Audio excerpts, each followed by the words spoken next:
Chiefs Kingdom. On today's episode of the Chiefs Report by Chat Sports, we're going to be breaking down the latest trade rumors around your Kansas City Chiefs. ESPN's Bill Barnwell has put out an article indicating what Kansas City's deadline plans might be, and I think this stuff should be interesting to just about any Chiefs fan. Let's get right into it.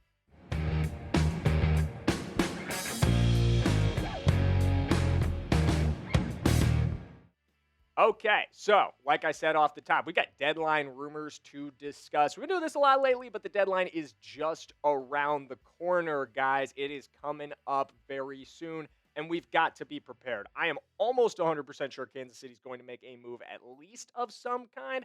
I don't know exactly what it's going to be. We're going to go over a bunch of different candidates today at a couple of different positions, as did Bill Barnwell. Lot of potential options.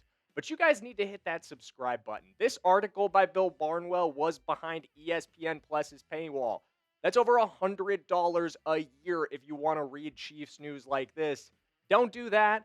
Don't pay ESPN that kind of money. Subscribe to the Chiefs Report right here for free and get that kind of news and information every single day and support our channel. So we're going to go through those rumors, and then we're going to rank some potential trade candidates. Let's get right into this thing. Starting with the biggest needs that Bill Barnwell listed for our roster. He had three of them. Edge defender, defensive tackle. Those two we've hit on a lot. I think you're not going to get any argument from me on those two, that those are major positions of need for our roster. And then safety as well, which, yeah, I could definitely see it, but I definitely would have gone running back over safety if you're asking me. But we'll just stick with what Barnwell's got. Looking at that defensive line depth chart, I think we all know, we've talked about this before, we could upgrade here, even with the signing of Mike Pennel yesterday, which is a move I really like. You could check out our video about that from yesterday if you want more in-depth breakdowns on my feelings on the signing of Mike Pennel. But I feel like that adds a lot of depth for us, helps us account for the loss of Omar Norman-Lott and obviously Anadike Uzama, who went out earlier this season. And then at safety, things have been a little up and down. Shamari Connor, he mostly plays strong safety, but he's also kicked a lot into slot corner. I think he's a fine strong safety, and Jaden Hicks rotates well with him. Chris Roland Wallace could play more snaps. Brian Cook, fine player, but I think we could all agree we could upgrade in this room for sure. So this is what Barnwell said might be the plan for Kansas City. He said Brett Veach has gotten some of those picks back, referring to draft pick value for Veach in general here, by trading his own vets, including L'Jarius Sneed and Joe Thuney in recent years. But the longtime Chiefs general manager is understandably going to be selective about how many picks he moves between now and the deadline. And I 100% agree. I think he absolutely is going to be selective. And I think this move that he made yesterday, the signing of Mike Pennel, is a great indication of how Veach values draft picks. I think he went out and saw that when the Bengals released Mike Pennel, he could save a draft pick. He could make this signing, bringing in a guy who knows the system, bringing in a guy who understands what Steve Spagnuolo's trying to accomplish, and save a draft pick on trading for a defensive tackle, or potentially even trading for an edge defender as well. Think about the trade candidates that we've brought up over and over again over the last couple weeks. We've talked about a bunch of guys: Jalen Phillips, Colin Saunders, Draymond Jones, Deron Payne. I think the floor on these guys is Colin Saunders, and you're giving up a fifth round, maybe sixth round pick to get Saunders, maybe a late round swap at best. All of those guys, though, they involve giving up some sort of draft capital to go get them. And some of them, yes, are significantly better players than Mike Pennel. But I still think this is great asset management by Brett Veach. Because what he did here is bring in a solid player who knows the system, fill a need on the defensive line, and he did it without giving up picks, without having to make a trade. He went out and addressed the need. And here's why I think that's so important. Three big key reasons, in my opinion. Number one, the obvious. You added depth at defensive tackle. Number two, though, that draft pick that you saved, whether it's anywhere from a fifth to a third, if you were going to go out and trade for a really high-end defensive tackle, can be saved for a future different move to address some other part of the roster. And then lastly, something we talked about a lot yesterday, the chemistry boost you get on the roster with a guy like Mike Pennel. This is a guy that everybody loves on this team, and maybe nobody more so than the CEO of Sack Nation, Chris Jones. I think from that alone, it was absolutely worth going out to get Mike Pennel to bring in a guy that Chris Jones loves. That's something we talked about yesterday. But that draft pick being saved is something that I think is very interesting. I think it leads to the question, what's coming next? What's down the pipeline for Brett Veach, for the Kansas City Chiefs? What's he got cooking up? But you guys know what I've got cooking up first? Some steaks with Omaha Steaks. Guys, this weekend, Oklahoma is playing once again. Big game for the Sooners against Tennessee. And I've got the buddies coming over for a little watch party at my place. And you know what's going to be on the grill? Omaha Steaks burgers. Because Omaha Steaks burgers, Omaha Steaks steaks, they're mouth-watering steaks, they're deli-style franks, and so much more. You'll elevate your next game day get-together with America's original butcher. Omaha Steaks' legendary flavor is served in stadiums and homes across the country. And guys, I've got an exclusive deal for you. Just for the Chiefs Report viewers, just for Kansas City Chiefs fans, the Kingdom is going to get an extra $35 off with promo code Chiefs at checkout to get big savings on big flavor this football season. And guys, you just got to make game day delicious with the official sponsor of tailgating. Visit omahasteaks.com and get $35 off with promo code Chiefs at checkout. That's omahasteaks.com and promo code Chiefs at checkout. Terms apply. See site for details. Huge shout out to Omaha Steaks. Always appreciate them supporting the videos. And if you guys do go check them out, please make sure you use promo code Chiefs at checkout. Really supports our channel. Let's get into what Brett Veach could potentially do with that saved draft pick, though. Starting with the guy who I've made video after video talking about trading for Breece Hall, man. You guys know I want this. I think every member of the Kingdom should want this. I think every Chiefs fan should want to go get Breece Hall because he's just awesome. He is an awesome, awesome player.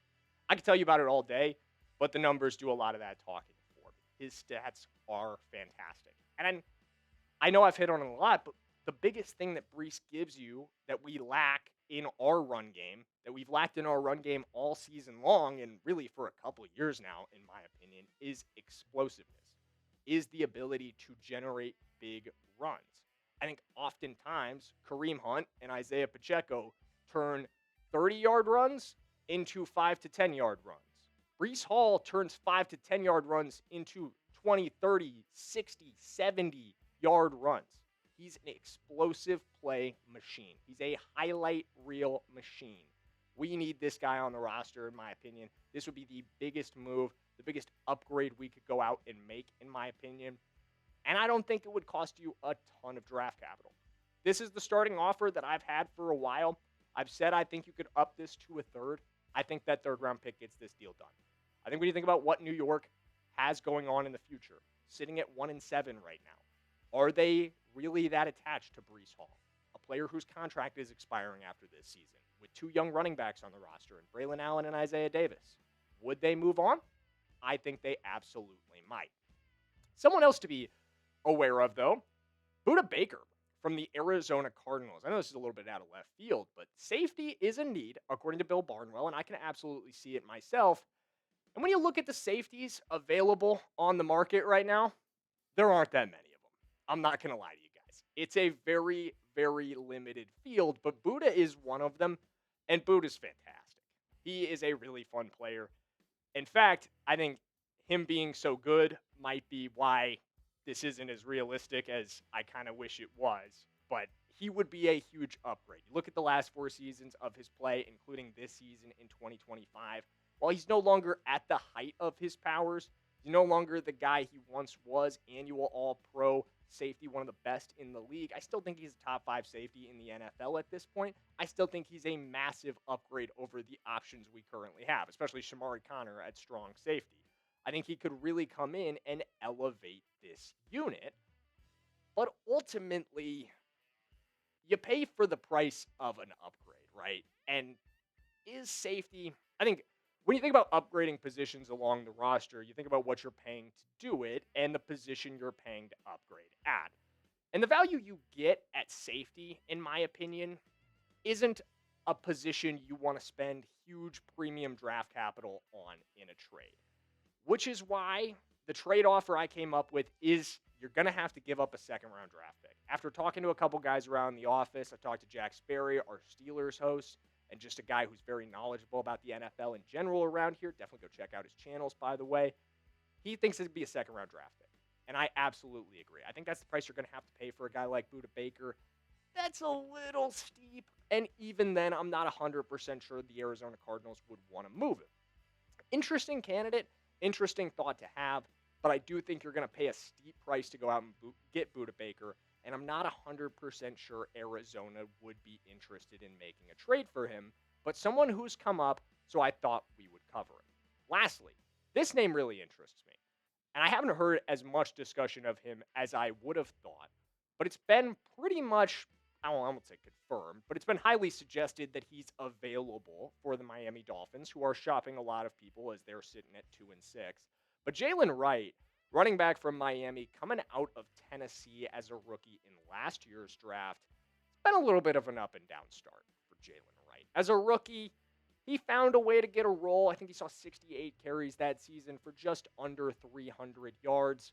This season, things have kind of moved in the other direction. You were hoping to see him continue that breakout. Instead, he hasn't really found a role in Miami in year two. And you may hear that and go, why are we interested in him then? It doesn't sound like he's a very good player.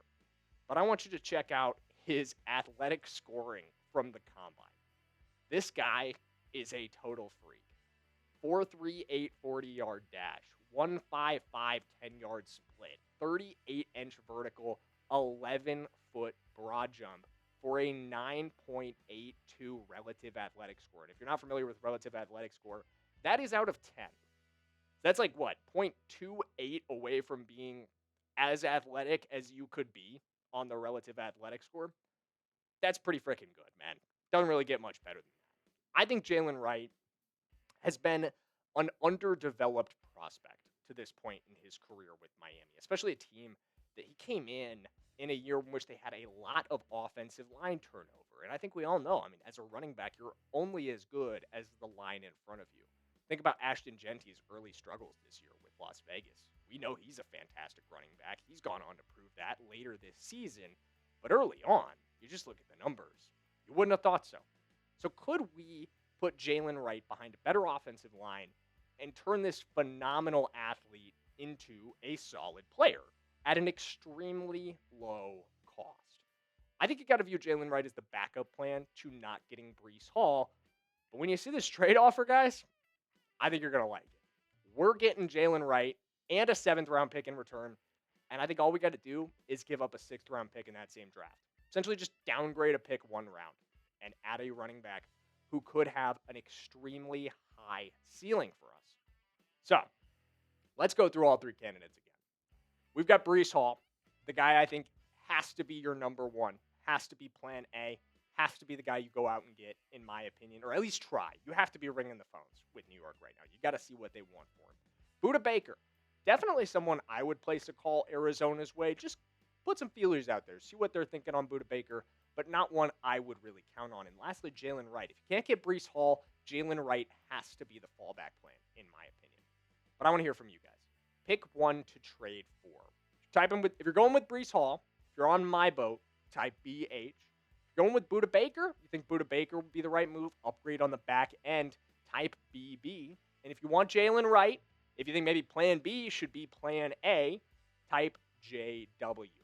Let me know down in the comments who you guys are rolling with, and we are rolling on out of here. It's been awesome. We always appreciate you guys spending your time with us, and we will see you in the next one. Let's go Kansas City Chiefs.